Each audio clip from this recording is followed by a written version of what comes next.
Well, he is just 41 years old, and he has been tasked with turning around one of the most recognizable college football programs in the country. Tom Herman takes over for Charlie Strong after one of the shortest coaching searches in UT history. Herman's quick success at the University of Houston has cast a shadow here and over other programs. Roger Wallace has an in-depth look at how that will translate to Austin. In 1997, Texas went 4-7 with their final loss to Texas A&M.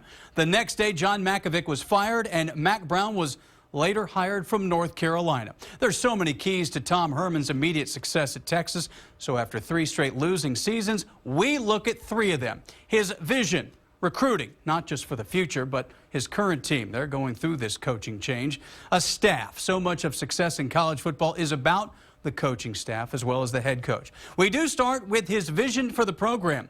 Herman said that his time at Ohio State was like a 3-year head coaching school under Urban Meyer, and that's where he learned to start his message with alignment.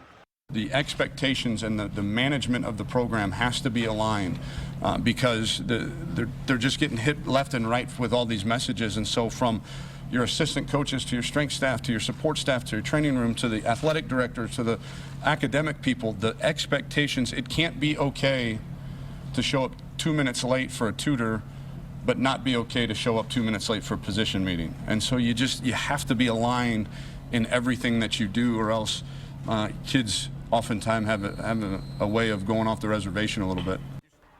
Herman got his start in big-time college football as a $400 a month graduate assistant under Mack Brown. That's him on the left with Ricky Williams. He learned from one of the best CEOs in the sport, managing a program and managing players. You know, football is not about what we all think it's about. It's about people. Football is very simple. People are complicated.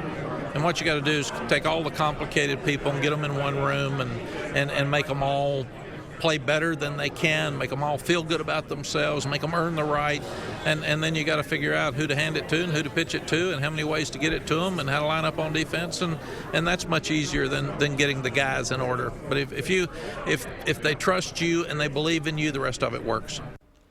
Of course, the lifeblood of any program is recruiting. In the case of a new coach, you have to recruit your current team and, of course, build for the future.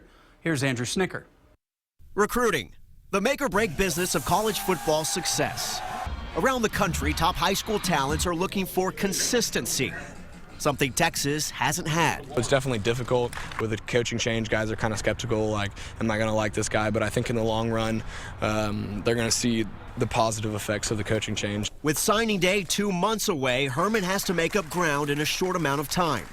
But the early priority is a proven strength. I think he's extremely relevant. You know, I think he comes off as a guy that is relevant to the kids and the players and to the adults. Coach Carey sent Austin's rushing leader, Mulba Carr, to Herman and Houston.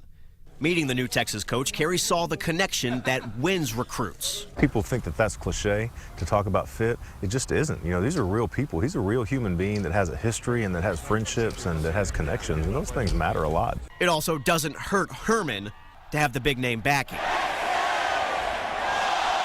It's the University of Texas, and nothing can take that away. Obviously, it has to be a really good coach, but you're going to have a really good coach no matter what at the University of Texas.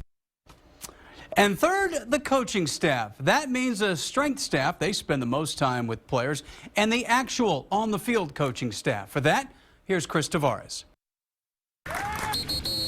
Tom Herman only needs to look back at his 2 predecessors to learn the importance of stability with assistant coaches. You win with people. Like, to steal a line from Woody Hayes, you win with people. And I think people are extremely important in what we do in terms of our family. Perhaps Charlie Strong's greatest downfall came in assembling his assistants.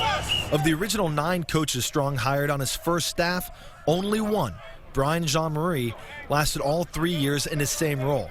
And twice Strong demoted a coordinator mid-season.